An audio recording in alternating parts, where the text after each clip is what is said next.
First off, welcome back, Sambhava. Thank Happy you. birthday to you. Oh, thank you. So good to be back, and I'm delighted.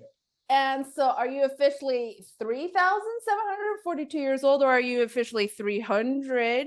There was a leap year involved, so it depends on when you start counting from. But I'm feeling good for my age. So That's awesome.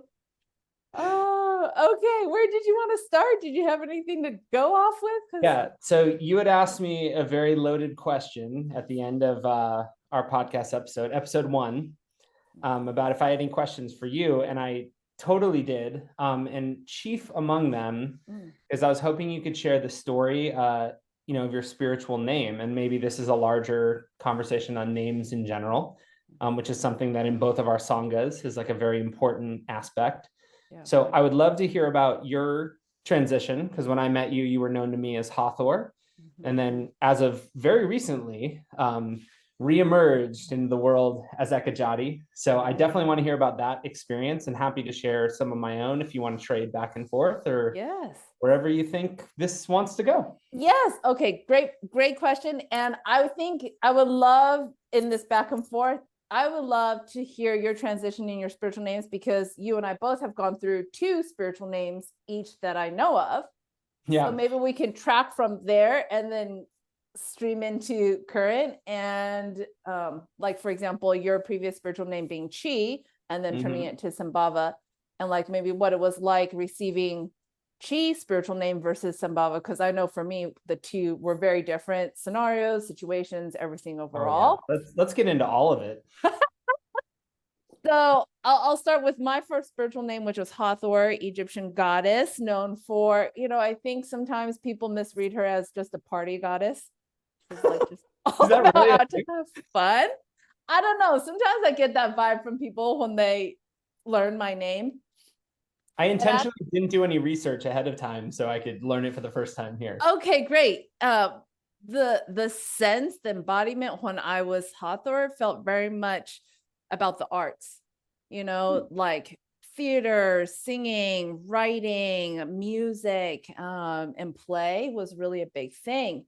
And the arts, as we're all familiar with in the world that we live in, has so many outlets, and it can be used for so many things, whether it's healing, enjoyment, entertainment. So I just felt like this whole dimensional world of the arts kind of opened up. That also in space-time, when did you get the name? Oh gosh, I'm terrible with time. And that's a great point, because when I got my name was actually when my teacher ended up getting her new spiritual name as Isis, also an Egyptian goddess name. So this actually came upon, I don't know if you heard the story, it's when we both went to Arches National Park. Okay. Did you not hear the story? Oh, this is all brand new. I'm so excited. Oh my gosh. Okay. Supposedly she had a scene that she was supposed to take another student with dark hair on this trip with her, that she felt was like a deep heart calling. She didn't know what was going down, but she knew she had to be in Arches at a specific time. I forget what season that we were in. Yeah. And I guess she had another friend at that time that was of like another ethnic descent that had dark hair. So she thought she was going with her and was trying to make plans with her, and it fell out. And literally, I think it was a week before she had already booked the hotel and the flight, she calls me up. And at this point in time, we know each other. I studied with her, but we never really had a deep dive into closeness. It's like, I'm going on this trip to Arches. Are you free? I was like, I think I hear someone calling, like eternity. Clear the books. I was like, yeah, I can make this happen. Okay, so this is after, because you had talked about you were kind of like a provisional student for a while. Yes. And then you have now become a student, but it's still like pretty early in that journey, sounds like. Yeah, I feel like maybe it was definitely in the 5-year mark. So early enough that there's a relationship. We felt comfortable. I've gone on trips with her, power trips, meditation, but it never been a one-on-one thing. Yeah. Like it never been that intimate, that close. Yeah. So when I met you, which was probably in 2016, when I became aware of you, you had already had this name. So this was at least going into like a decade ago-ish. Yes. Okay. Yes. So you get this phone call from eternity. Hey, do you want to go to Arches? And I'm like, it feels like I should say yes. So I do. And it's like super short notice. I plan my best and we go. She's like, I don't know what the schedule is. I'm just going to kind of feel it out. I just feel like I have to go. I was like, okay, I'm down for an adventure. Of course. So we're going through this Yes. park and it's both of our first time. She's feeling it out, you know, and at this time her spiritual name was Dharma or Dhamma. Yeah. Oh, Did you know I that? didn't know this either. Okay. I would call her Dharma, but I guess she was changed it to kind of like Dhamma, Dhamma, because like people were misconstruing it for certain things, whatever it was. Yeah. So that was her current name. And I did not have a spiritual name. We were going through this park, and this one night, it's like we had exhausted ourselves from scouting. So I was like dead tired, fell asleep in the hotel room because we went back for a nap. And like right at evening time where I could have like slept for the rest of the night, she's like, okay, we gotta go to the park. I was like, okay, yes, we're going to the park. Dragged myself out of the bed. I was so tired. And we're like now hunting and stalking for whatever the thing, I don't know. Yeah. So go to this one parking lot. I think we need to go check this place out. Okay, fine. And Arches is known for all the various different arches. And we ended up renaming all the arches when we were there because none of the actual names really felt like the arch that we were sitting with. And maybe this one was called North Arch. I can't really specifically remember. So the parking lot was fairly empty and we had to walk this little narrow dirt trail, but it wasn't steep or anything. It had like a little wooded gate, like fence on one side, and it was kind of like just brush on the other side, wilderness. And you walk, and then we got to a little bit of a little like hilltop, and we thought, okay, maybe we could sit here and see something, see that arch in the far distance, supposed to be there. And the whole walk was kind of sketch. It felt like a little bit of a haunted house vibe. We're like, what the heck is going on? Maybe this doesn't feel right. Trying to trust intuition. We get to our little hilltop. We sit for a little meditation. It wasn't like a awesome meditation. We're just kind of like, it's a little bit like Goldilocks. We're trying to taste the port. It's like, no, this is not the right one. But I guess we needed to be here, right? So then next thing you know, it's like the bugs start to come. We're like, I think we're done. Let's go. We're like, yeah, let's go. So on the walk back, it felt more eerie as I'm walking on this trail. And, you know, in Carlos Castaneda's books, which side? Is it the side on the left that death walks on? Death is an advisor. Yep. On the left side. I happened to be on her left side walking. She's like, you might want to get out of that side. I was like, what? Why? I'm like, Rrr. She's like, because death walks on that side, and the vibe was very like I get goosebumps when I talk about this. It's almost like if you can imagine like monsters lurking in the shadows with like big scary fangs and claws. It's like, and that was the vibe as we're walking. It wasn't like if you walk there daytime, you're like this little baby. Separate podcast about places of power at night, but I totally get it. Creepy vibes. So then she's like, you might not want to walk on that side. I was like, well, okay. And I walked. She has me go on her right side, and we start walking out, still feeling very sketch. And we're like, get to the parking lot, and there's like no one there. We're really, it's almost like you're in like sketchy neighborhood, and you just kind of keep looking at your back, like, are we okay? Is it okay? Yeah. So that was that first little night, part one. Yeah. Then this second part we went to, we call it the third eye arch. There's another name for it, but it literally, you walk into it. When we walked into it, it felt like a temple.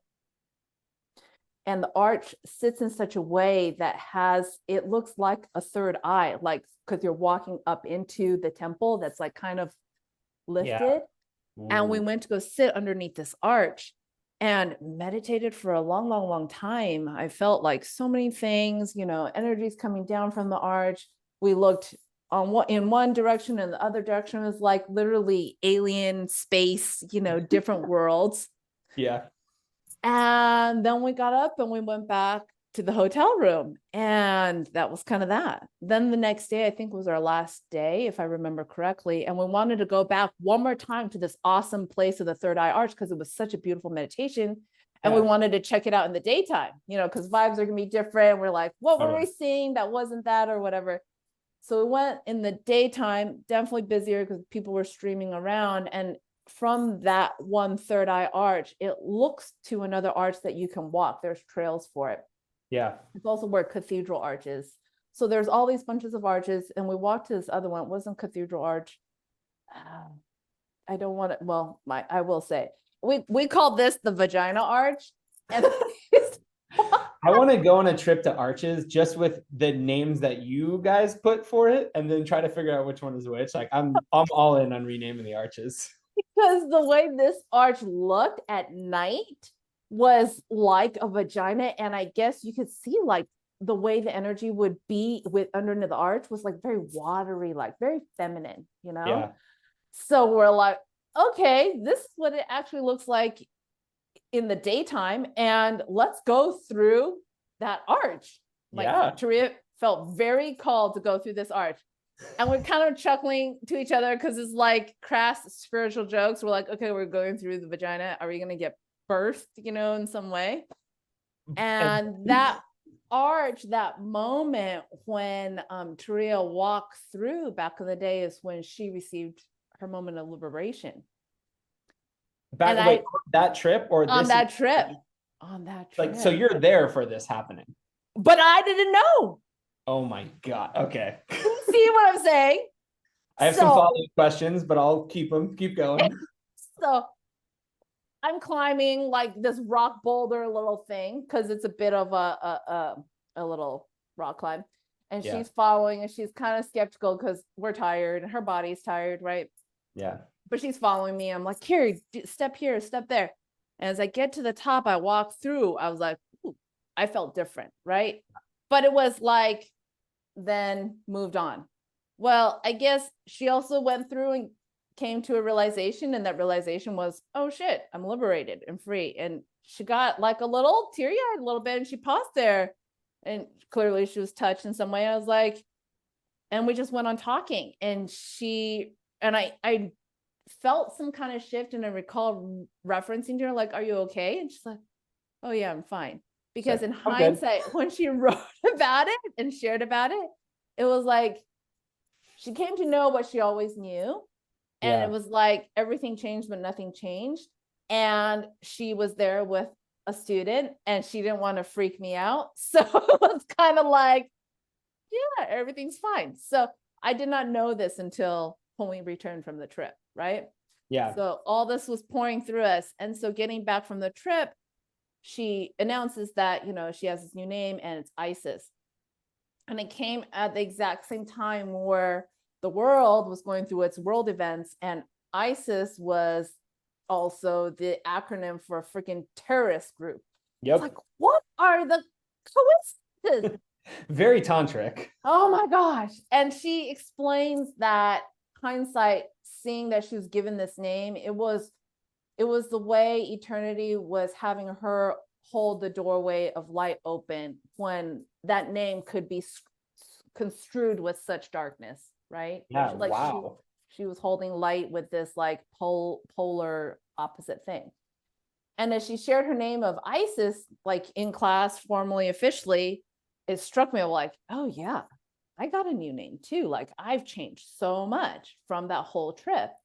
Oh, but so there was that you had. Okay, keep going. I'm very interested. So the interesting thing about this is kind of before the time that Taria gave out spiritual names to students. Yeah. And so I started doing my own research, and I'm like, looking, I felt really different. At this point in time in life, I was very much more kind of martial arts samurai modes. And I was super like, I want to wear black, everything like a ninja. I was very like tomboyish kind of vibe. And coming back from arches, I was like feminine. I was like, oh my gosh, I feel my hips. I need to wear a skirt. I'm like, what the heck is wrong with me? Because it wasn't that, before. Yeah. And doing some research, I'm like, oh yeah, Hawthorne just kind of hit me around the line. So in a sense, it's like eternity gave me the name, but I named myself formally. Yeah. And I shared that with my Sangha and Taria. And when I shared it with her, she's like, yeah, okay, that's her new name. So that was how it was. So wait, so was Hathor a name that was known to you? Like, were you into kind of the Egyptian pantheon of gods and goddesses, or was this like through research for the first time you happened to Yes, stumble across through research and also very much influence from Arches, because Arches, we were talking a lot about the very much the vibes of Egypt there. Yeah. And so we were steeping in those energies, and it's like it came into our being and opened something up, right? And so it came forth. It's like, okay, Hathor. And so that became my name moving forward. And as my other Sangha mates got their spiritual names formally from, Isis, now Taria, it always kind of other struck. people's names before this, or this was like the first name change within her student body? I think she had other student name changes, but I was not around, or they had already like left and gone off to do their own thing. So I'm not really formally known to all that. Yeah. So I guess like I was kind of one of those incubated new babies. I don't know. So just to play this back, so you've been around for a couple of years at this point. Yes. And you're like in kind of like heavy duty, like martial arts transit mode, but you're still at the point where you're like new enough where like you and now Turia, then Dama going to ISIS, we're not good buddies yet also. So this was like a very new configuration. And what I love about this, which I didn't realize, because you had mentioned that you had given yourself the first name. Yes. Well, actually, it's like you both went through a transit at the same time in this like very auspicious way that like matched like, ooh, there's a lot there. We very much did. And it really brought us tremendously closer. And that also built this like incredible gift in our relationship together and our partnership, which was we were like slated to do missions together. It's like, okay, I need an origin story of like a superhero team. Yes. And it's like, we're here to go do this. I'm like, okay, come on, we're going, okay, done, so it really worked out magically that way. It really worked out. Yeah, it did. Okay, so yes. Okay, I have a question. I'm gonna go mode real quick. So you come back, you have this realization of the name. Was it like, oh yeah, this is obvious, sky is blue type thing, or this is I don't know, there's not or you somewhere in between? It was obvious that the change had happened, but it was new enough that it felt like, ooh, these are some new shoes that I need to like break in. I don't know where these new shoes are going to take me, but we'll come back to that, because that's an interesting like of different name transits. That is one of the new shoes to fill one. Yes. Where it's like not necessarily like a complementary energy, but it's like a very aspirational, like you have to grow into this new thing. So what was that process like for, let's say, like the 6 months after that? Like, how did you experience that when it was still very new?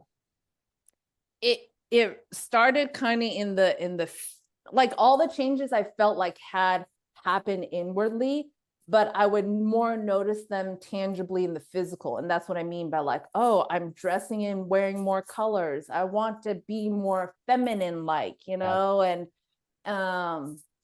I was more like the samurai, very serious, to like this more playful, like, okay, let's be a little more festive and celebratory in things. Nice.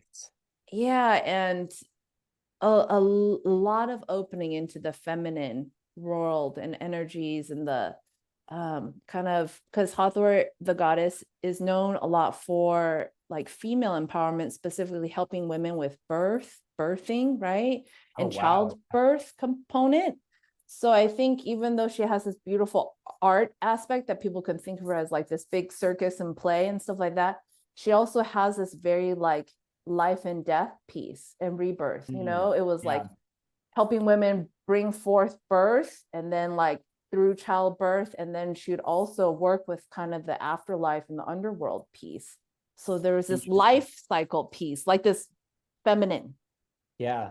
thing. Yeah. And from where you were at the time, which was very in like the martial arts kind of warrior attention, Yes. said this introduces a whole new color palette, literally and figuratively, of Yeah. things to sort of discover that has some overlap, but like is a very different manifestation. So Very much. after that, let's say, in the preceding years, Yeah. I guess when I've talked to my peers, a lot of people will have kind of an ongoing discovery and deepening of their awareness of the dimensions of their name. So I guess we're like, what were some things along the way that stood out that, you felt like you understood your Hawthorneness better? Yes. Okay. So people probably think it's funny, but I really believe it to be true is, we talk about siddhas, like superpowers, right? On the spiritual practice, spiritual journey. Oh yeah. Well, my siddha as Hawthorne was laughter. Because when you just look at the name, the way it's spelled, Hathor, some people wouldn't be able to catch the name because it's so different when I introduced myself. Yeah. But there was a point where I was like, Ha, like laughter, and Thor, like a thunder god. And when laughter is like thundering, it is so clearing, right? And it's, oh my God, and there's yes. no mind when you're laughing at that state. And that was legit. A sin of power came from Thor. Huge. You get me? Yeah. Oh yeah. Okay, so laughter, siddha power. Anything else that like, I don't know I'm trying to form a question in this, but like what's like a moment, maybe a subtle awareness and overt awareness that like would come online later with something like that? I don't know if there's a question there, but yeah, it makes me think of how I started tapping more into and playing with and discovering what the feminine power starts to look like in my life, being embodied in that, and also like in this world that we live in, with so much kind of the patriarchy component piece. Yeah. And I have friends who are hardcore feminists, and I was like, "Ooh, okay."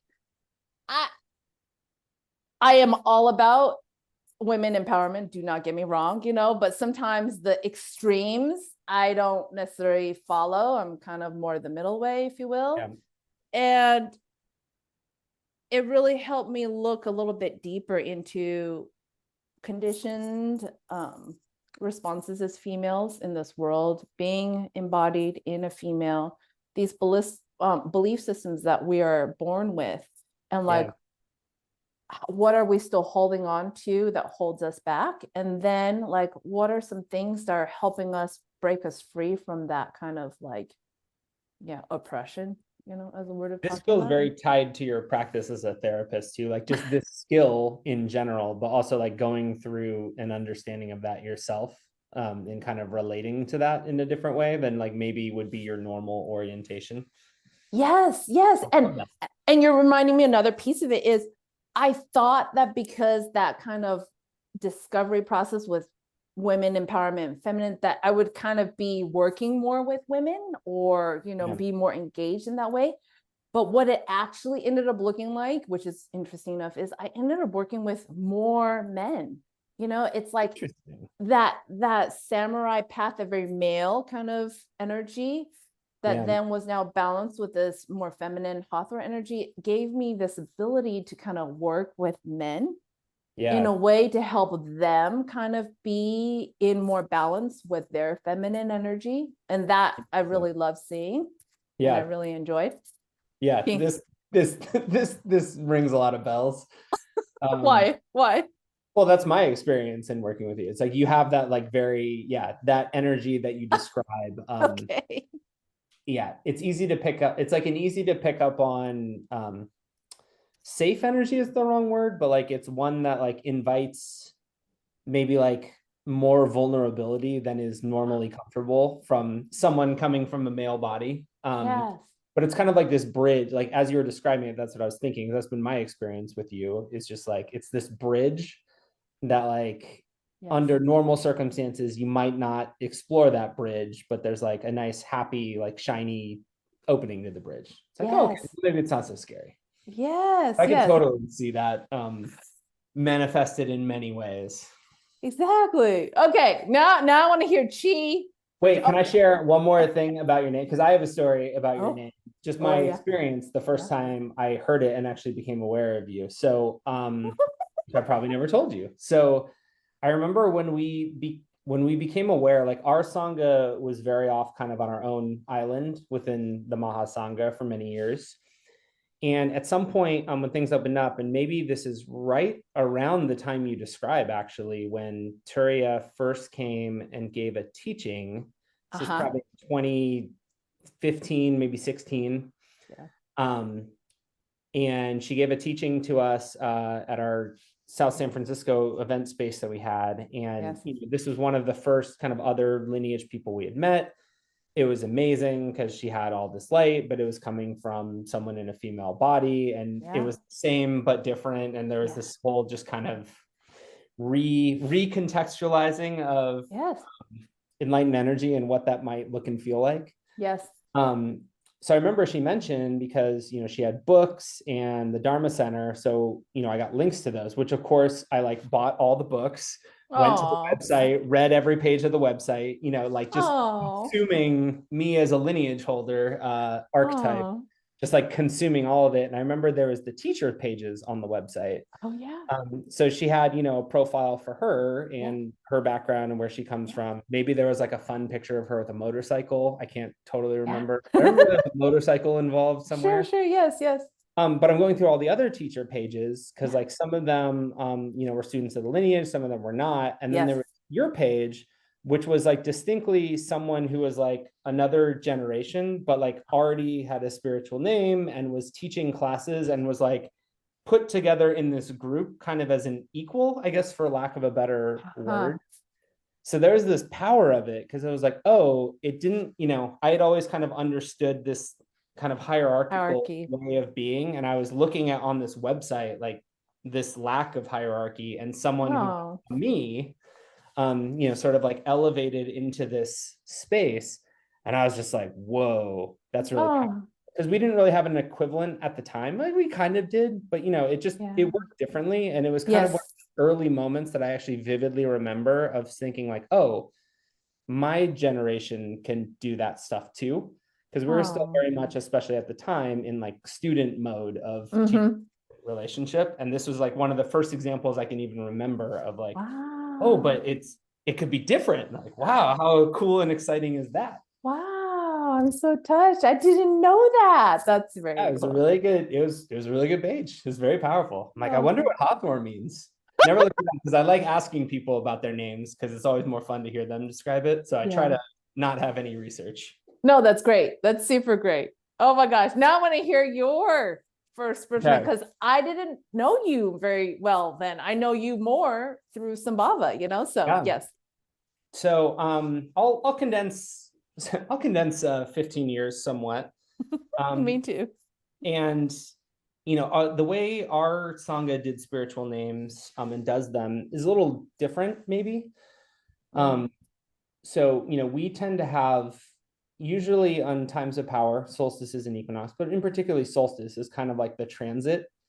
And the way that we've always treated spiritual names back when Ajahn was, teaching the Sangha, it would be a name given by him, usually in recognition of some transformation. And often that transformation had to do with either a really intense like karmic transformation, Hmm. often more often than not, it was a recognition that someone had really done something in their karma yoga, their selfless service to the sangha and their projects, Nice. and like use that as a vehicle to transcend, something about them. And Right. there's a very interesting like second attention thing that comes with it too, because usually right before someone gets a name, everyone just kind of forgets their name. Like they have trouble bringing it to mind because Oh, like their name doesn't fit the energy of them anymore. So there's yes. usually this kind of like leading indicator where for like a couple of weeks, maybe in a couple of months in cases, where Wow. you're like, what's that person's name again?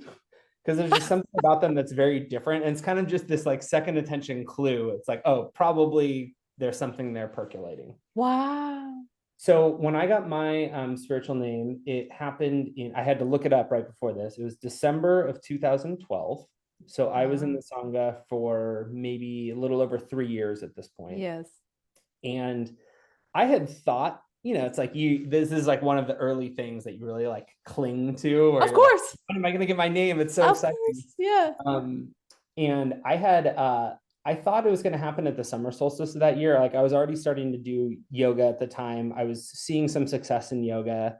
And I remember like memorably going into the summer solstice, I like hit all my yoga goals. I was feeling great. Yay. It's like, this is going to be totally the time. Awesome. I remember I was telling you I was a B+ student. That was my karma in karma yoga. I didn't do like the last task that I was supposed to do, which was kind of a minor one. And I just sort of let it slide. And I got like this huge course correction on like my attention and all these things. Like going into the solstice, that was supposed to be like my victory solstice. And it was a very like amazing humility experience that was really valuable. Thanks, Very grateful for Sambhava. that experience. So I was like, okay, maybe I'm just gonna give up this whole thing and just sit down and focus on my work. Wait, can you share what that little small thing? I was supposed to send a task. I had one last task. So I'd hit my sales goal. I was working at sales in the time for a Okay. yoga company. Yeah. So I'd hit my sales goal, which is really hard, takes a whole lot of work. Yeah. And I had this really minor task that was like I needed to pull together an email list to get sent out to our customers. And like I was gonna do it, but notorious night owl, I didn't communicate when it was gonna get done. So at some point, my yoga lead was like, "Hey, you didn't do this thing," and it's like 1 a.m. and I haven't heard from you. And like, Oh what the shit. heck? And like, this is the serious lapse in attention that we keep talking about. And like, here's 5 other times that you've done it, and da da da da da. Oh. So it was like at the time it felt like this very unfair thing, and I was like, we missed the headline, and like this is kind of this minor thing, but like actually it was this really valuable lesson for me, because Wow. had I just communicated for like 10 seconds in a text message, like all of it would have been avoided. So this was actually Wow. like kind of a significant like wake up call in my path on like, oh, Yeah. taking that extra like 10 seconds of attention to do something is actually useful, because it helps other people out regardless on what my orientation in it. Yeah. So I had like a very beautiful lesson behind Oh, good. it. Maybe planted the seed for 6 months later receiving a new name. But I was like doing really hardcore yoga at the time, and it was at a point when there was a number of my peers. So we had kind of like the first. So I'm an ST4.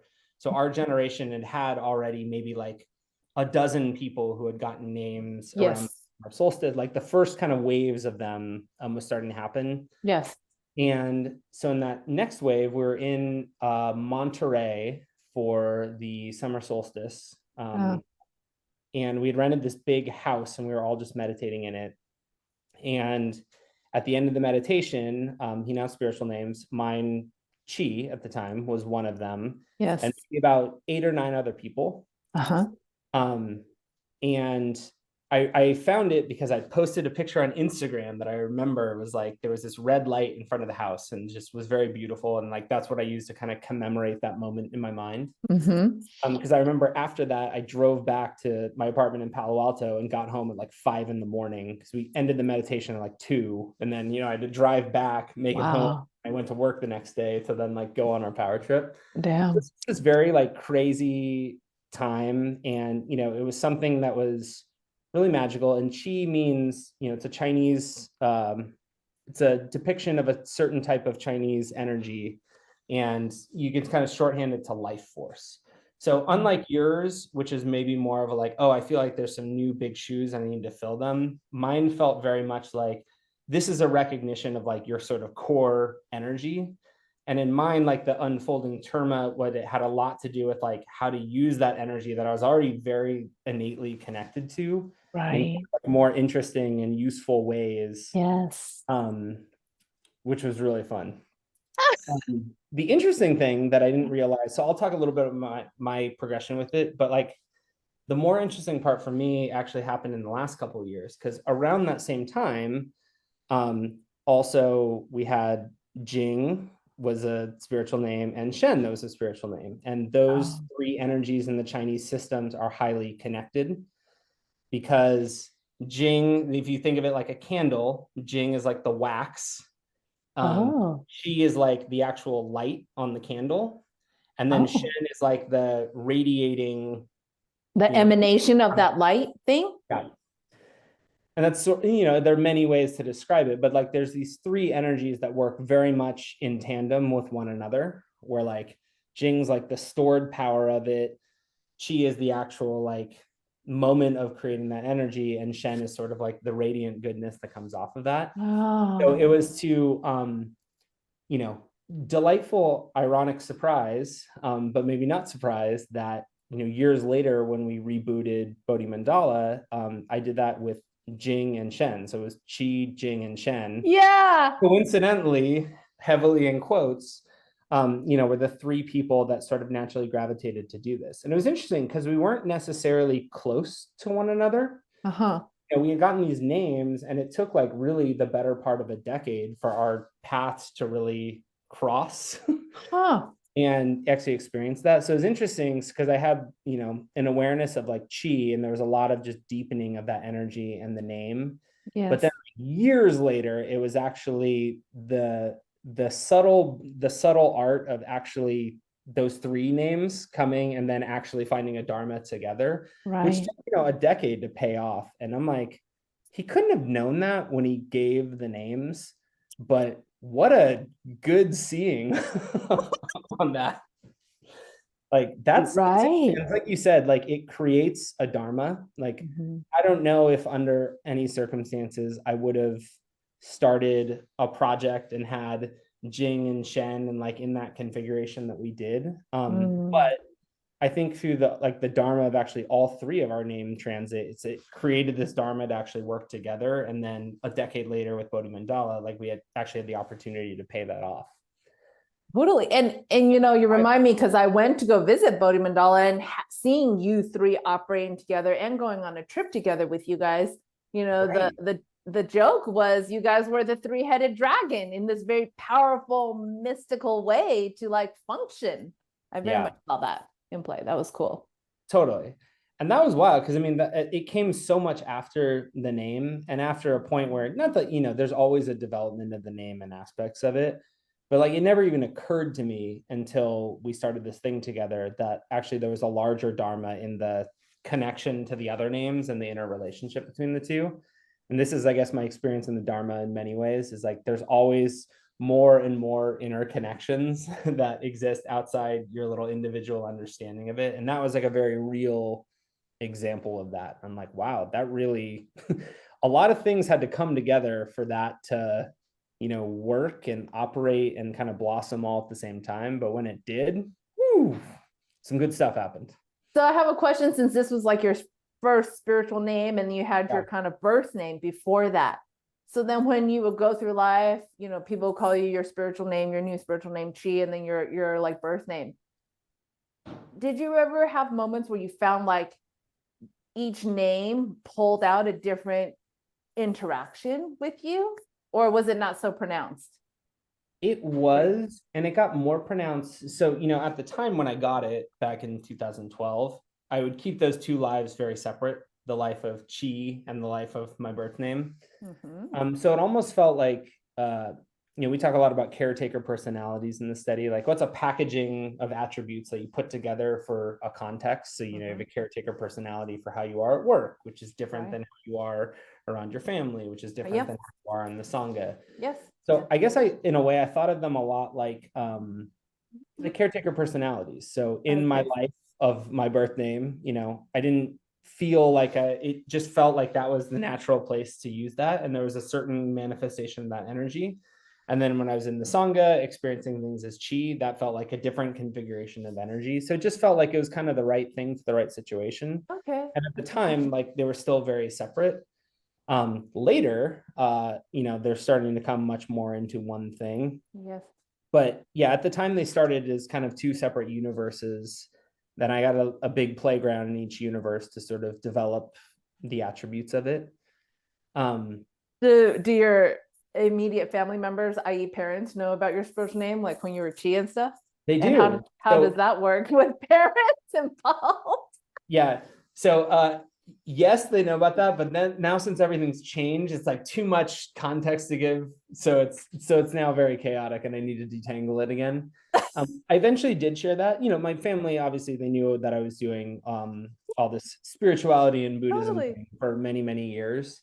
And, I would like increasingly share more and more parts of that. And eventually did share the name too, and just talked a little bit about what the attributes and how that kind of works in. And because mine was like a very natural indication and representation of my natural energy, it wasn't a huge jump for them to like understand that and how it works, because it was just a different way of what they understood of me. Okay. Okay. Just big bundle of energy and enthusiasm going at stuff. They're like, oh yeah, we get this. Fun. Oh, Not a fun. huge leap. Yeah, it's interesting because my mom specifically, I think, my brother and my dad also know my spiritual name, but like when I was Hawthorne and stuff like that, my mom, I think, was more prevalent to that because she would attend my meditation classes Right. on and off, right? And I think she would struggle sometimes in class to like speak my name. I think one, English is her second language, being an immigrant from another country. But also I found subtleties where it's like she almost struggled to use my spiritual names at times because it was very much a powerful force, that she, as in the structure of family and mom being kind of like hierarchical over the child, totally, like couldn't reconcile that. And a lot of times, she would kind of sputter over the spiritual name in class and just call me my like birth name. And I'm like, oh, it was just fascinating to watch, not good, bad, or indifferent. Just fascinating to watch that those structures play out in spiritual practice as we're transforming, right? And how it affects our circle. Yeah. And that's what I was going to say earlier, because what really changed the dimension of it is when I started teaching public meditation classes.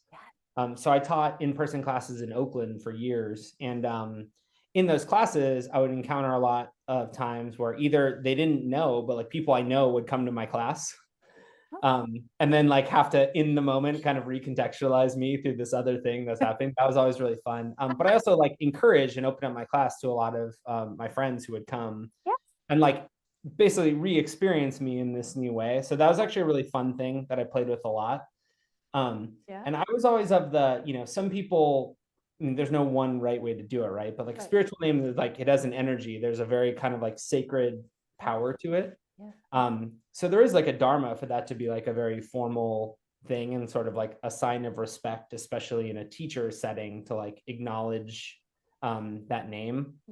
I always treated it a little bit more from like an accessibility standpoint as something I was much more comfortable blending and bouncing back and forth. So I even had students who didn't know me, like in my meditation class, who would call me Evan instead of Chi. And like, I never went out of my way to really like get them in one place. I wanted that to be something that like people could come to on their own rather than be like, no, exactly, call me by this name.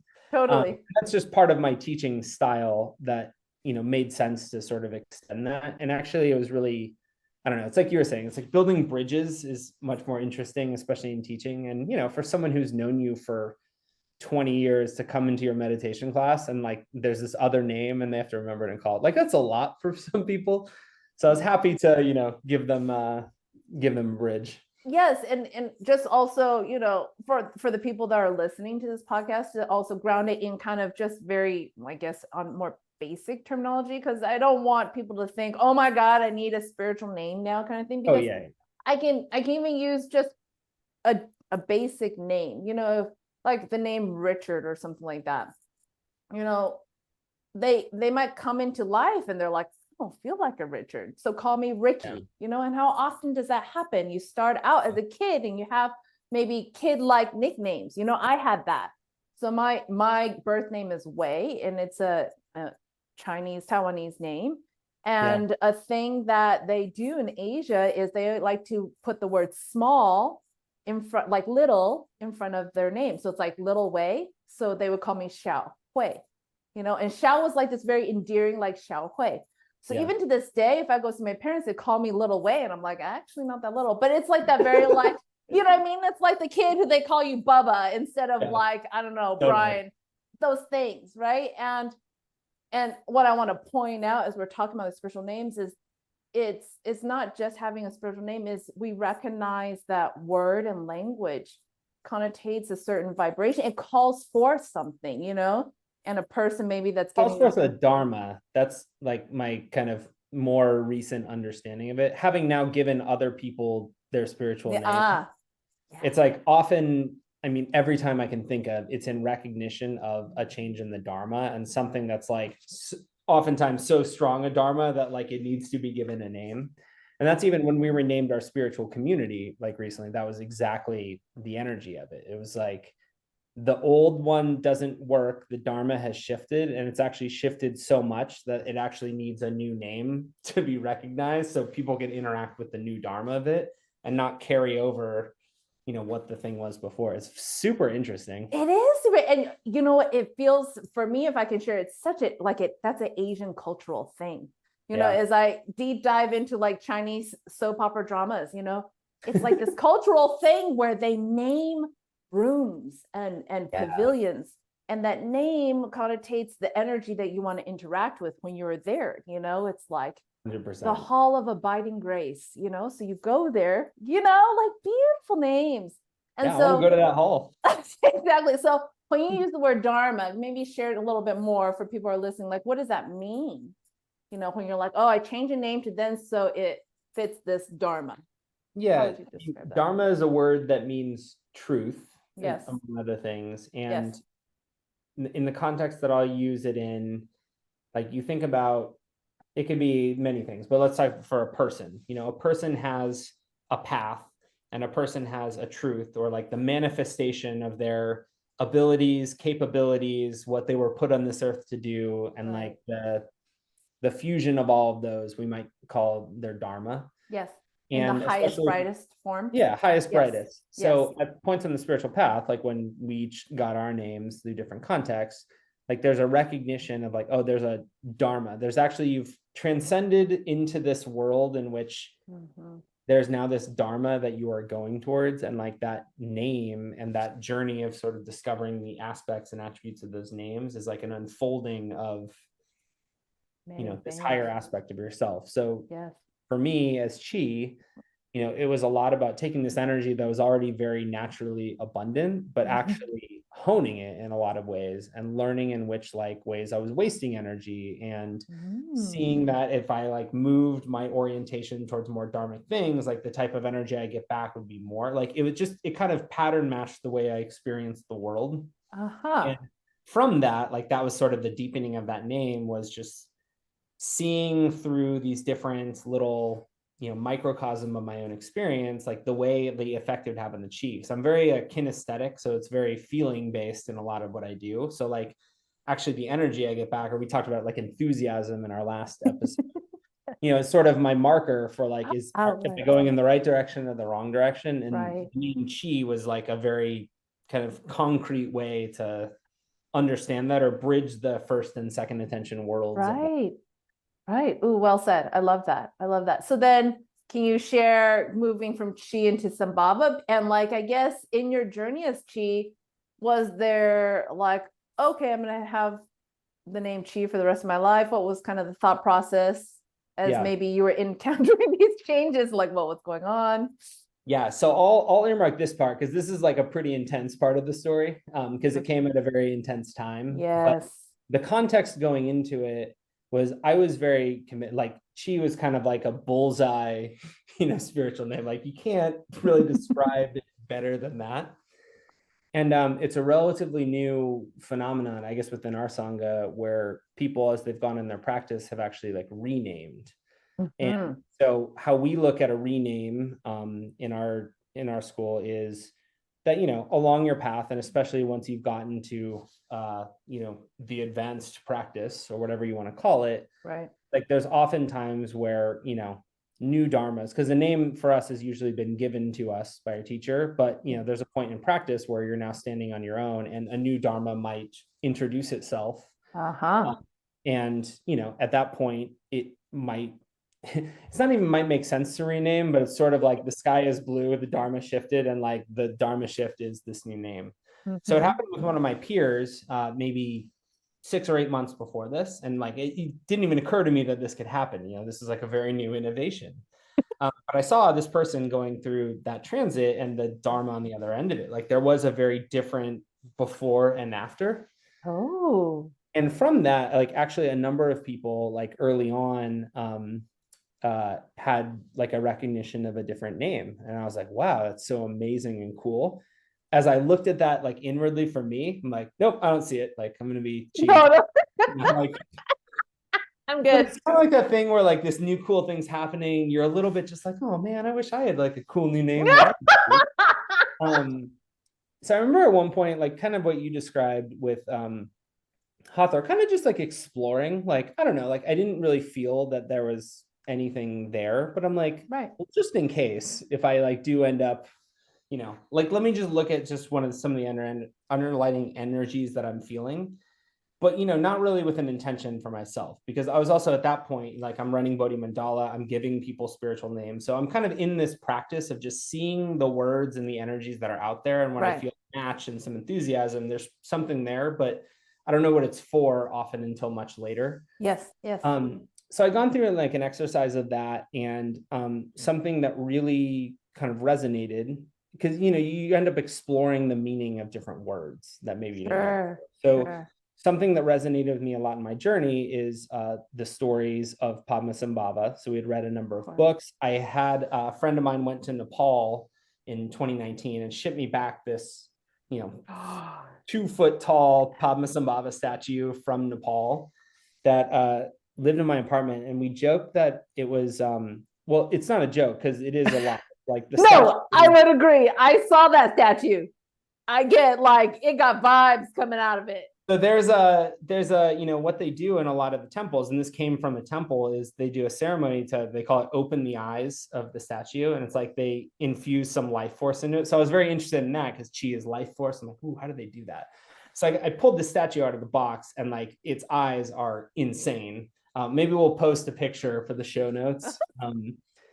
But this thing would live in my apartment, and like, for lack of a better word, would talk to me, not in like audible conversation. Yes, in a not way that, like, hallucinate. Yes, it's less weird than it sounds, but it's kind of just like it had this energy and this presence, and it would respond to things. And I remember I was in a satsang once, and Ajahn told a story about Padmasambhava, and I just look up at this statue, and this statue is just beaming, like looking at me with these crazy eyes. So we used to joke it was kind of like Rick and Morty, like the statue was Rick and I was Morty, just along for these adventures, because I had this like sentient statue living in my apartment that had like crazy Padmasambhava energy. And also just like Padmasambhava, a lot of the way in which those stories would manifest, and the way in which he taught, and the way he looked at termas especially, and would sort of like line up for people he encountered on his path, like things that would manifest maybe even like incarnations later in their dharma, really also matched the way that I understood Rama's energy. Because so many of the things that we experience as part of this Maha lineage like feel like they were actually kind of set up for things like generations in the future, in ways that like we experience that like actually like it feels very directed. You know what I'm talking about. So it's like, Padmasambhava just became kind of this way of me understanding that thing in a different way that like I had this natural resonance in. Anyway. And can you share what termas are for people? Yes. Like, what do you mean? Termas, I don't know the direct translation. I think it's something like hidden teachings. Yes. But the Tibetan pantheon, and Padmasambhava was one of like the main purveyors of this. They'd basically plant teachings that were meant to manifest in future times. So the Bardo Fidal, the Tibetan Book of the Dead, was one of these. There was actually a scroll which was hidden in the column of a temple. And then like generations later, as that was being excavated, they found this scroll. And then there was this secret teaching from Padmasambhava that manifested, generations after he had written the scroll. So, that's understood to be physical artifacts. Like you have to hide this scroll, but later when the Dharma can flourish, it'll be rediscovered again. But they talk about a lot in the books, mind termas. Yes. And that's like a subtle physical awareness that might, for someone like incarnations later, like manifest when the conditions for that Dharma are ripe. And all of a sudden, like this awareness will come online. And this matches a lot of what you and I have experienced in our practice, where there's you get these little download packets that like, you don't know where they came from, but all of a sudden something finishes the download and like the Matrix. The Matrix. Yeah, totally. I know Kung Fu now. Exactly. So anyway, So I had gone through this point, like I'm jumping around in various points of That's time. fine. Like early on, kind of in practice, and especially during COVID, where I was spending a lot of time at home in quarantine. It was like me and the statue were hanging out. Um, Wow. and so like I had a lot of like deep affinity. So as I was doing this kind of exercise, now side flash to 2022, Yeah. I'm like going through this. A lot of my peers are starting to change their name and like seeing this shift in the Dharma. I didn't really feel it for myself, but I'm kind of just exploring what's out there. And I actually looked up the meaning of Padma Sambhava, lotus born. Yes. It's actually like breaking down the different parts, like what's the symbology of lotuses and getting deep into that. And there's like the Lotus Sutra, and there's like a whole rabbit hole there. And Sambhava has other translations too, because it means born, but it also means coming together. And it has some other meanings, like with the different Oh, syllables within it. wow. It's just like kind of exploring, kind of just like, you're drawing on the back of a notebook, like just explore Oh, yes, yes. variations. Like, didn't think much of it. And, from there, kind of forgot about it for a couple of months. Uh-huh. So fast forward to February 2022 was when a mutual friend of ours, Phoenix, passed away very Yes, unexpectedly. yes. And in that transit, Oh, many things happened, and like there was this very intense energy because it was very sudden. There was a lot of like coordination that had to go around with like all of our friends and family and yeah. like a lot of things that I sort of found myself in the middle of. And through that process and like planning the funeral service, and like I ended up flying out to Hawaii with her family after the morning after we did the funeral service on Zoom that you were at. Okay. So I had this experience, and it was a kind of a couple of experiences that sort of happened like one after another, that didn't really kick until I was actually on the plane. So we had like a service the morning of with the Sangha. And then later that evening, we had like the public service on Zoom Yes. that had like, Family, 70 friends. or 80 some odd people. And I was sort of the connective tissue for a lot of people on that call, because like I had known her in all these different contexts and was sort Yes. of like ended up in a hosting role Uh-huh. for that service in a way that was like very energetically wild. Wild because of like the emotions in it Oh, and being in it, but also just like the connections to all, like it was literally like felt like bridging like all these lines into one place.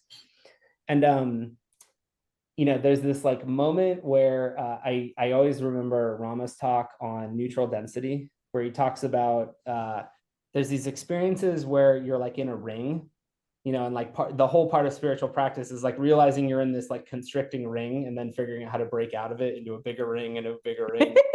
Talking about you're always jumping around in these rings. And like I actually had this moment where I experienced on that call, like I was in the ring of like my entire personal history, like was on this call, like my family's on this call, like everything is just in this one place. And I'm just like, whoa, this is really intense. And so like wow. first experience is that like I felt like I broke chi.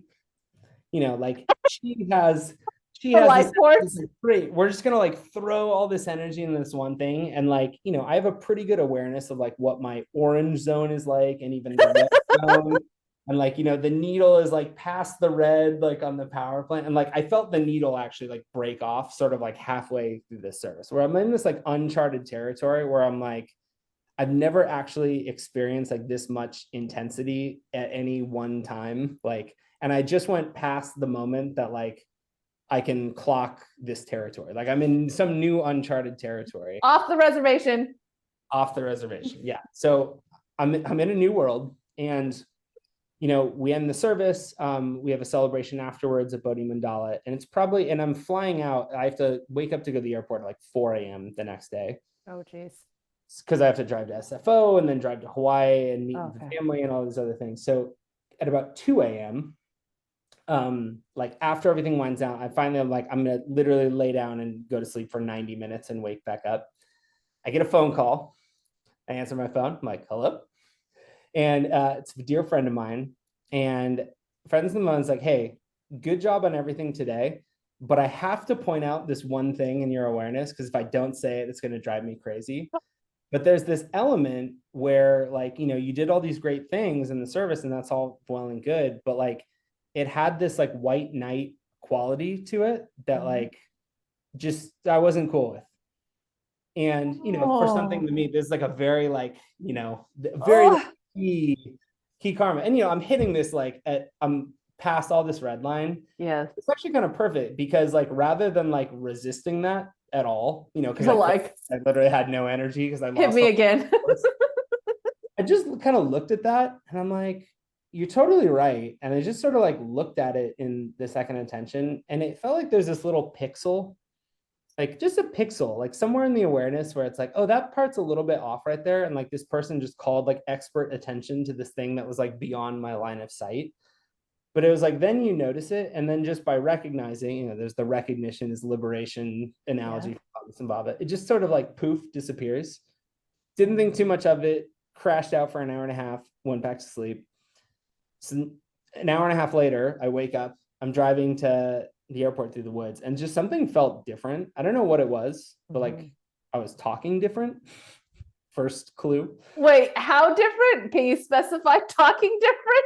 I to keep myself awake, I learned from a shared friend of ours, Vayu, to talk to voice memos. So if I need to like Oh, talk to stay awake and it's 4 a.m, I can't call anyone. I will just turn on my voice memo I and see. just use it as a way to like recapitulate, because so much had just happened in the last 20 Yes. hours. So I'm just like trying to organize it. Yes. Yes. So I'm just talking to my voice memo, but my voice sounds different.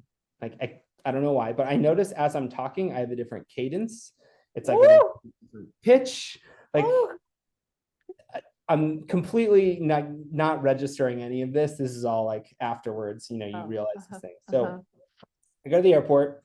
I meet up with her parents and we fly to Hawaii. So I'm on the plane. I'm like sitting on the plane in between both of them in the middle seat. And I can't go to sleep. I have all this crazy energy that I'm trying to process. So I just open up my voice notes or my notes app and Notes. start typing and just recapitulate it. Like just here's everything that happened, just to try to organize it in my brain, because my brain's moving at 100,000 miles per hour at that Wow. point. Wow. And it's probably like maybe like the second paragraph where I'm going through this recapitulation and I'm like calling attention to there was this aspect of like everything, like having to, being this person where everything comes together, but doing it in this way that's different than how my karma would do it in like this white knight way. Mm, And just like as I type the words coming together, I mm. side flash to 8 months ago when I'm looking up the name of these things. So I'm like, oh, coming together, isn't that what Sambhava means? And as soon as like my brain made that connection, Yeah. it was just like there was like a switch that flipped. And Wow. but I couldn't even clock the switch. So what happened is I'm, in my headphones, and I just go, oh shit. I say that out loud, and both of our parents look at me and I'm like, oh yeah, sorry. And I go back, like I can't even stop to recognize it. I just put like a star, and in all caps I go, new name, question mark, exclamation mark, and then just keep going for like Wow. hours of the flight, just to like process all this crazy. Goosebumps. So like then I land in Hawaii, and it just felt like, yeah, there was this switch that flipped, and I was like, oh, that old thing, this was the end of that old thing.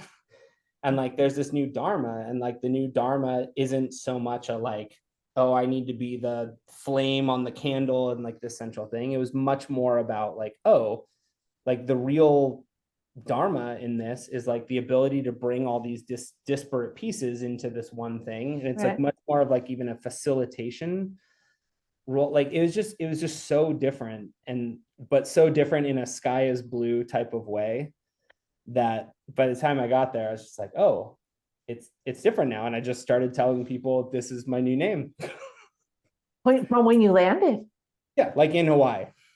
And I did this other annoying thing, which was so funny. I'm curious if you hit this too. Wow. I started referring to myself in third person. Like whenever I talk about chi, I would talk about it as if it was this other person that I'm talking about in the third person. And people are like, I get it, but that's so annoying. You have to stop doing that. But like that's how different it felt. Like I felt like when I was talking like Yes. stories about chi, I was like, that's literally this other person that did those things. And like we know and love him, but like now there's this new thing. And like it felt like actually two different, like there was a split. And that Yeah. like the Yeah. old thing I recognize as an aspect of me, but like now everything is different. So like, it actually feels like it actually happened to someone else. Like it felt like this distant memory that didn't even feel like necessarily a part of me. Very hard thing to explain, but this is why I'm very curious when you get to your name, like what you like, how did you experience that split? Like, did you still feel that there was a Hathor there? And like, because for a while it's kind of like a merge file, you know? Like, it's there, but like there's still some bug fixes that are being pushed. So there was some time when it was sort of like both, but in about a week, like it just fell away. And I had trouble not even calling myself Chi, but like even remembering myself as Chi. It just felt like this external thing that happened to a third party in a galaxy far, far away. You know, it makes me think of, so my birth name is Wei, which is a Mandarin Chinese name, right? My middle name is my American name, which is Sophia. And then I have my last name. That was Thai, that was also Asian, you know, Chinese, Taiwanese name. Three worlds coming together. Yes. And the interesting thing on names is everyone in my family has American names first, and their Chinese name is their middle name. But mine got flipped because my parents had a much easier time saying Wei. Yeah. Calling me as a little kid, you know, it was so much easier. So they ended up making it my first name. It's very odd.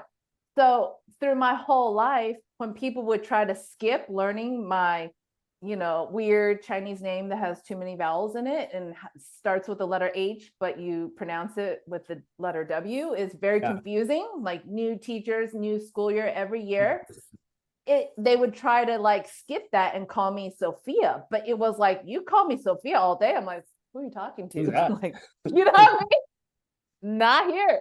That's not me. That's not who I do. So when you're saying this Sambhava hit and then Chi, it's like Chi. You're like, who? Where is he? It's not wasn't quite that bad, but it kind of was that bad for a little bit. Like it took a little while for all this to like recompile. And I was just in such like a, you know, insane emotional, physical, everything state that like it took a while to sort of settle back into planet Earth and all that to compile.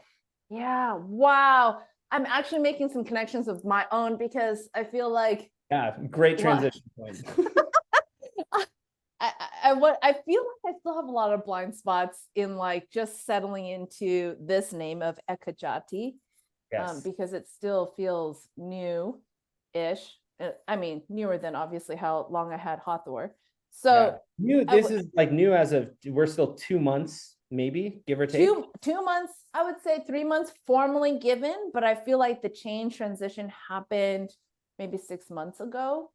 Okay, right? Start anywhere. Okay, and so very similar in like, I was like, when would you say? So a lot of transitions last year, 2023, and one of the big ones was my father-in-law passing away that we were all super close with, and I lived with. This is the one that lived with, yeah, shared a home with for the past 10 years of my life with my husband. And we tease and would say we're the Three Musketeers because we had such a cool vibe, you know, living together despite this like age disparity. Like we just got along all so well. So in his decline of his physical health and the death and dying process, he finally passed and transitioned like fall equinox. So end of September time.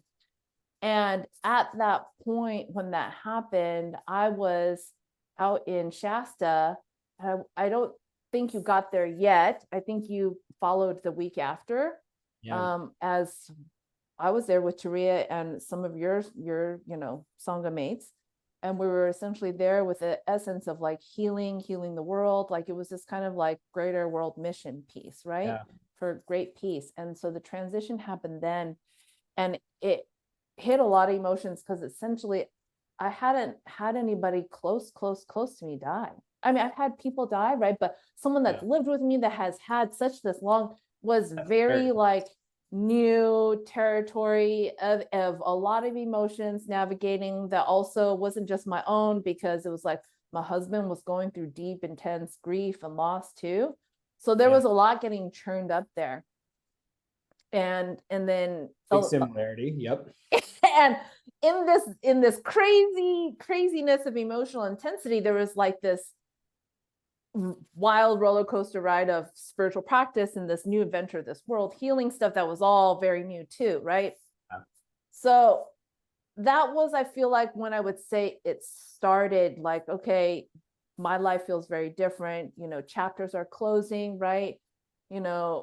Living in a home together with someone that is no longer there, where there was very well-known routines, like was very big shifts.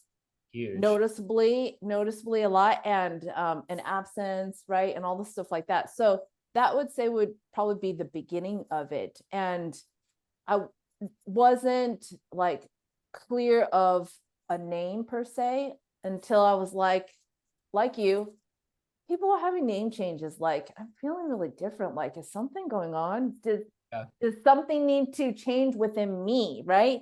And I didn't actually start with the spiritual name, believe it or not. I actually was picking up every facet of my life, and I was looking at it like, does this need to change? And like in very dramatic ways. It's like the dojo I've been training at for almost, 15 maybe years too.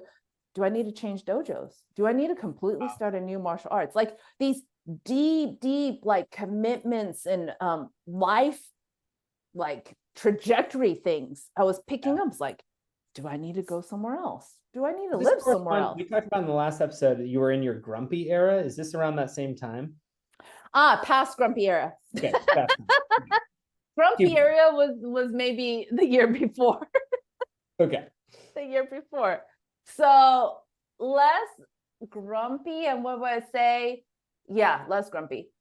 Because you said you went through, and that, but reason I bring it up is you said in the last episode there's that grumpiness caused you to question and really evaluate, like, why am I doing this, and kind of look at this. So it sounds like another trend where you're really like picking up every rock and looking under it and see what's there. Again, because that's just kind of what I've been trained to do when we go through these crazy transformations, right? We go through deep self-reflection, and it's like, okay, what has shifted in me, and how do I then support that? So then finally I got to a point where I was like, do I have a new name? I just kind of asked that inwardly, and my first thought was like, nah.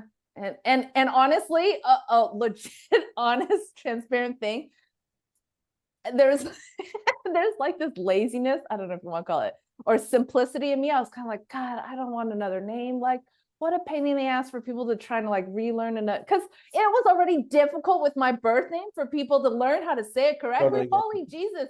And then Hawthorne wasn't like exactly the easiest name, and then they'd be like, oh, Hawthorne. I'm like, no, dude, I'm not a thorn. And someone side, it's like, no, you like these corrections. I was like, I don't there. And then profile pages and bios, like, I literally laziness. I was like, I don't want a fucking new name because I had big to change change management project, right? And for those out there listening, also, like when I went through my name change when I got married, that was a whole nother fucking year process, passport, so scared. I was like, no, fuck, I don't want a name change. Totally get it. And so I really just kind of like, and I just knocked it out of the consciousness. I didn't want to deal with it. So I left that be, but I felt these inward changes very clearly, and very similar to you, like you talk about saying that you would say things different or you talk differently. Yeah, I could totally relate. I would talk differently in the way I would express myself, in the way I would approach things, the way I would maybe troubleshoot things normally. Yeah. It was you find yourself being more open when this happened? Open? You were already a pretty open person, I imagine, before this. I don't know if open be the word. I felt like I was in like a different flow. Yeah.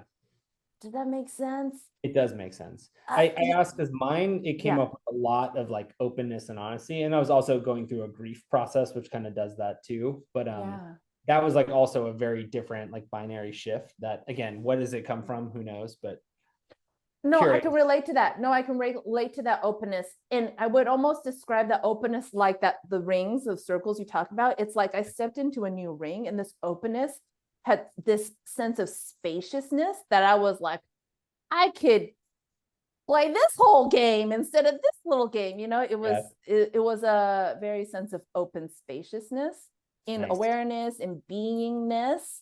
And when I would sit in meditations, it was like I would just be in outer space, like galaxy, that kind of like openness sense. Wow. Yeah. Wait, maybe to rewind slightly, what is the name? Oh, wait, we haven't even gotten to the name yet. So you're feeling different. Yeah, feeling different. Okay, I'm getting there now. Sorry, I just went into It's the future and then came back to It's present time. okay. Okay, It's okay. keep It's going. all now. It's all now. And then so I was just being with that. I was just being Yeah. with my own new being and having and utilizing this name of Hathor and continuing in life.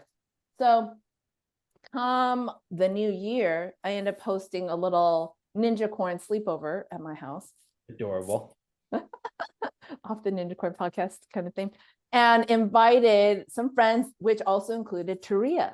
And she happened to arrive at the house first, in her drive up. And when she was like getting a drink of water and just sitting down, getting comfy on the couch, she walks by and she's like, "Oh, I don't know if I should tell you." And I was like, "Uh-oh, what does that Great mean? opening line. What does that mean?"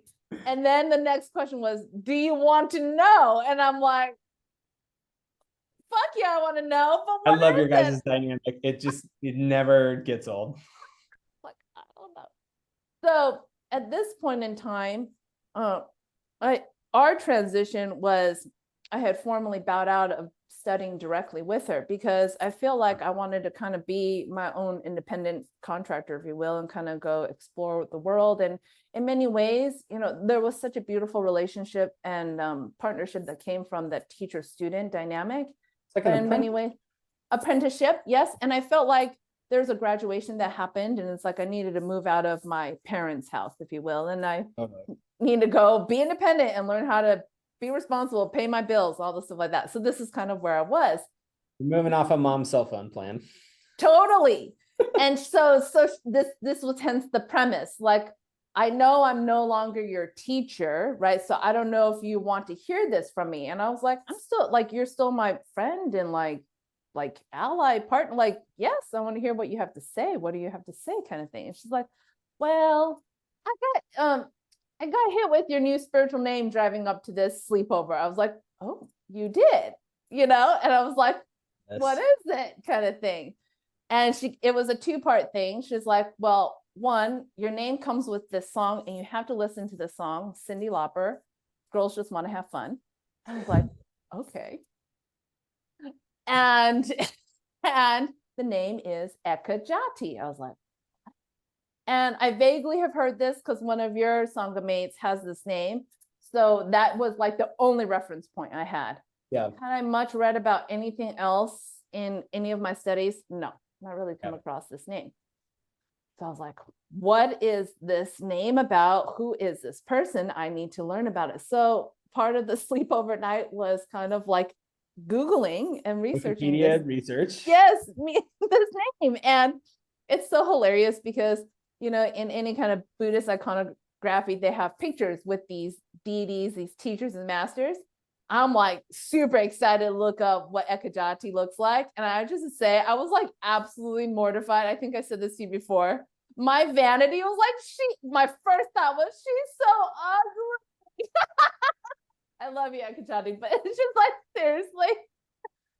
Oh God, I love that. Because she's presented, if you see her pictures, she's like, I should pull one up and probably put it in the show notes too. The show notes. Yeah, she's like brown, black, blue. I like the blue version of her. And I'm like, oh, and she's wrathful. So she looks fearsome and like this one fang hanging out.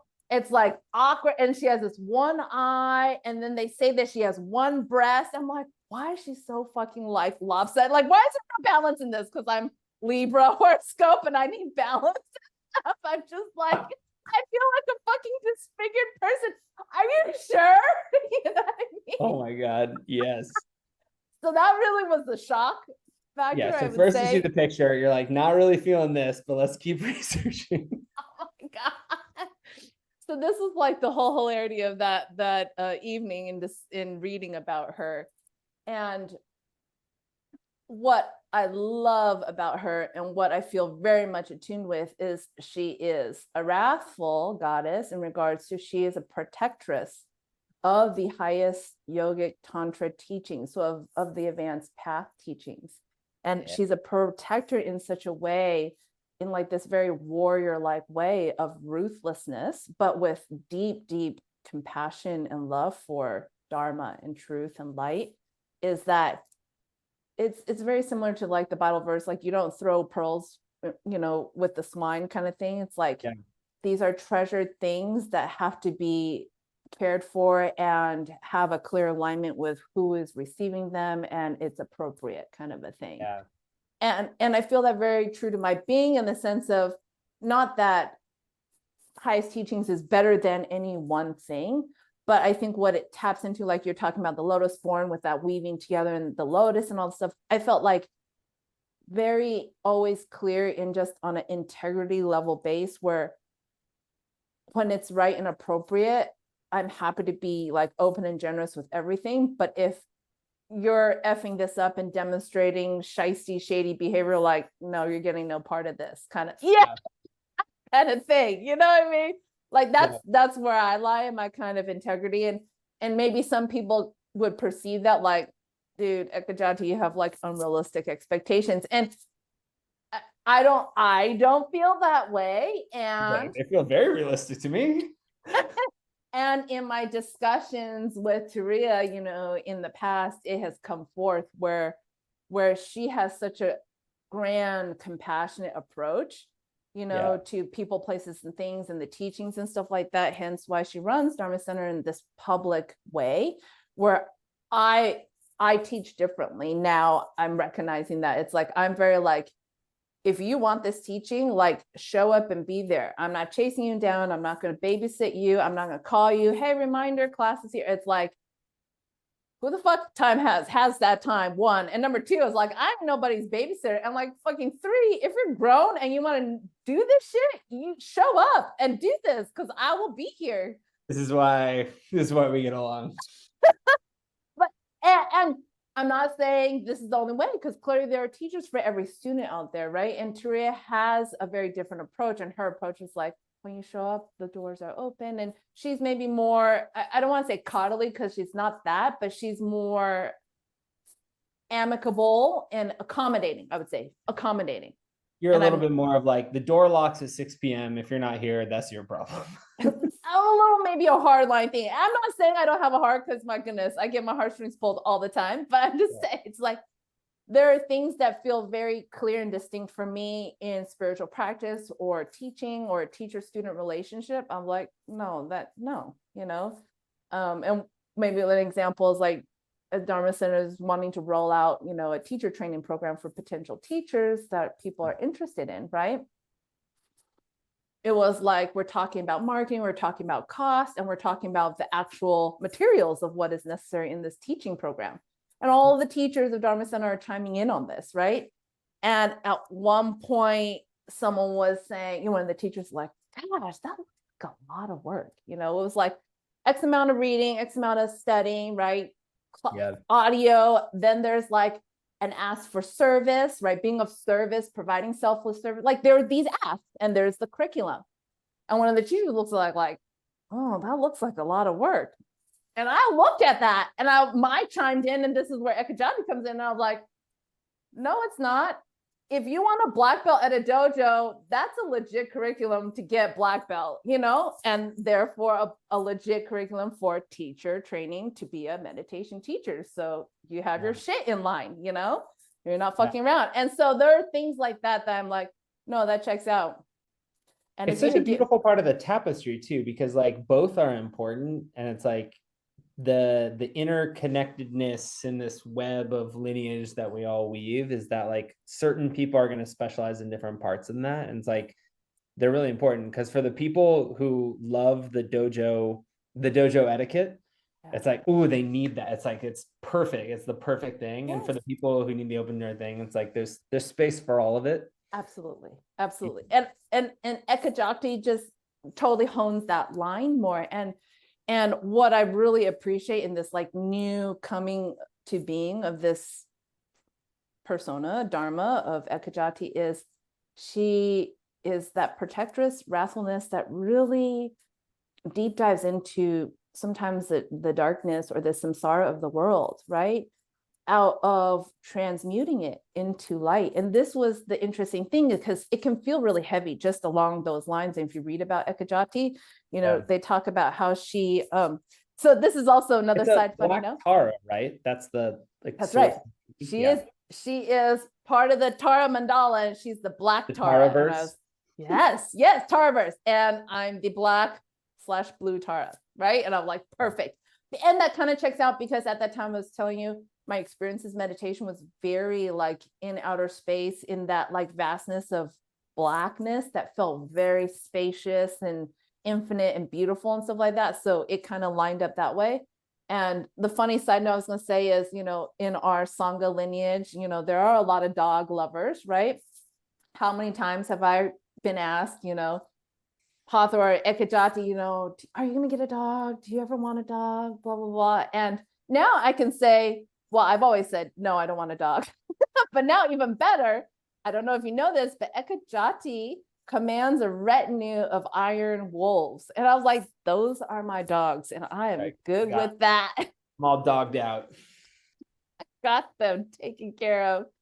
So that was really cool.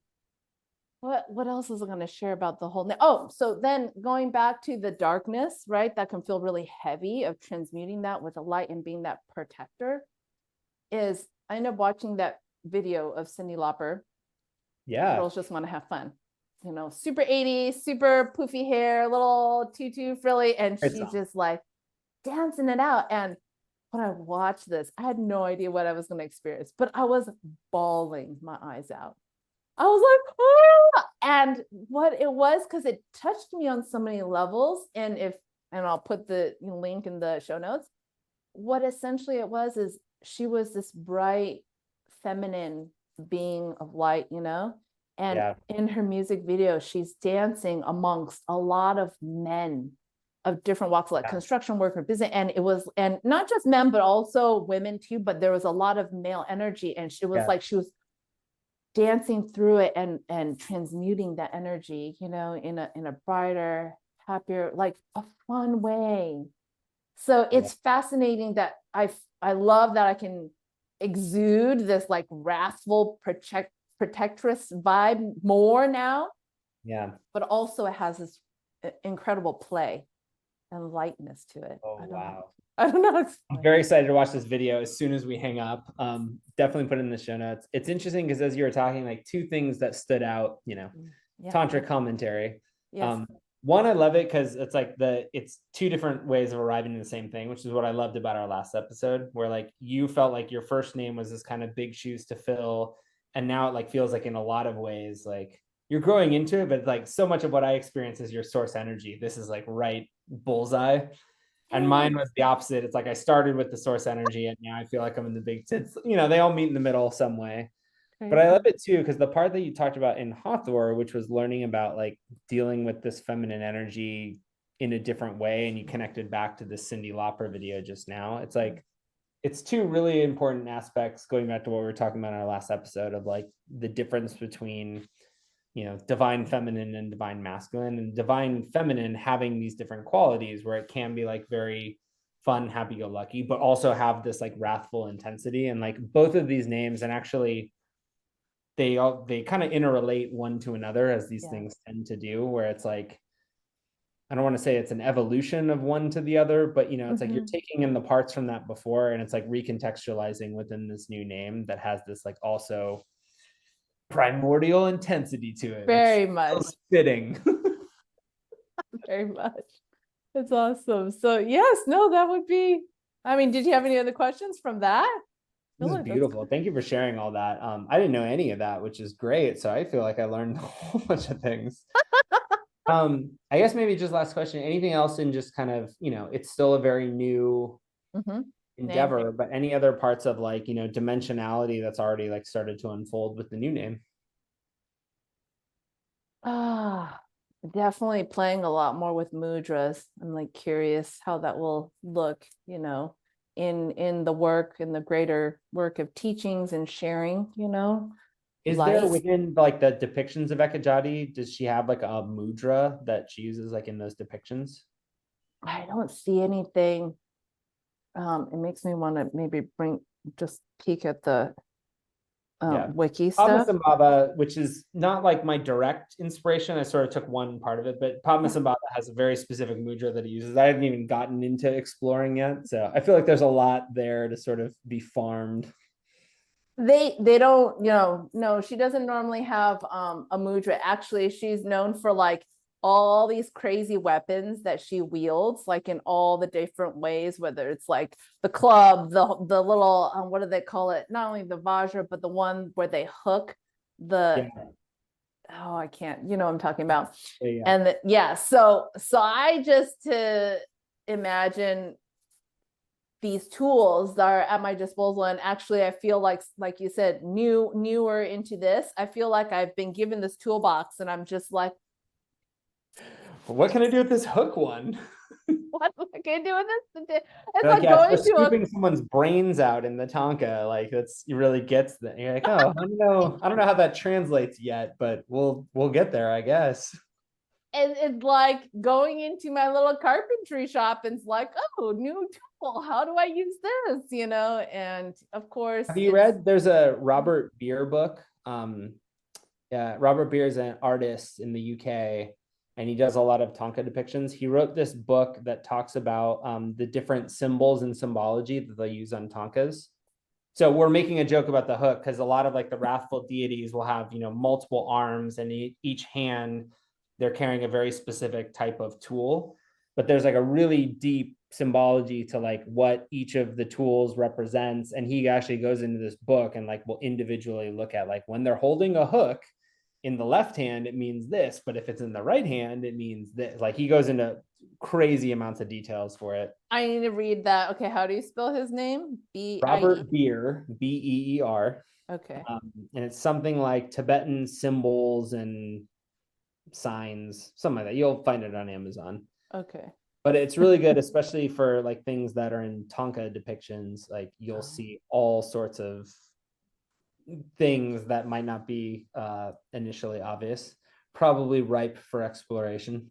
I can't wait. Love it. Love it. Thank you so much. Oh my gosh. Mostly kept it to an hour and a half. It's pretty good. I think hour 40s are that's our zone. Yeah. Oh my gosh. Wow, that was super amazing. And I feel like I have like not as much to say as you do with your name. So I'm like, yeah, curious what more unfolds. Well, you're just brand new into it, and that's why I was so interested into it. Because if Oh, with everything like we talked about, it's like everything just sort of recontextualizes over time. yes. And I feel like a year and a half in or whatever, I'm still, oh, actually maybe I'm 2 years in. 2 years. Like there's so much that just feels new and just being discovered. And it's like spiritual practice is just this I call it, it's like a puzzle. You get different pieces at different times, and you're not even sure how some of the pieces connect together until much, much later. Yes. And And mixed in with like a PhD dissertation research level too. exactly. So we'll have to do the follow-up like a decade from now. Okay. And we could be like, here's all the stuff that we had no idea about that actually was I love it. I love it. Which is so perfect because I love that we're capturing this now, right? Because like you said before in the first episode, I don't want to be doing this 40 years later and be like, oh, let me like. All right. I'm going to remind you of that in our follow-up episode 40 years later, and we're going to both laugh that you just said that right now. What? Hey. I was like, she told you that it's never done. I'm so proud of us that we did do it. I'm gonna find some new. I'm gonna bankroll one insight and save it for 40 years later. Like, dang it, not done. There's still more. Oh my gosh! Of course. Which I'm very curious. Of course, what this journey leads to more, and looking forward to this dharma ahead of me. Very exciting stuff. Same and same. Yeah. So lovely as always to be a guest on this wonderful emerging podcast. And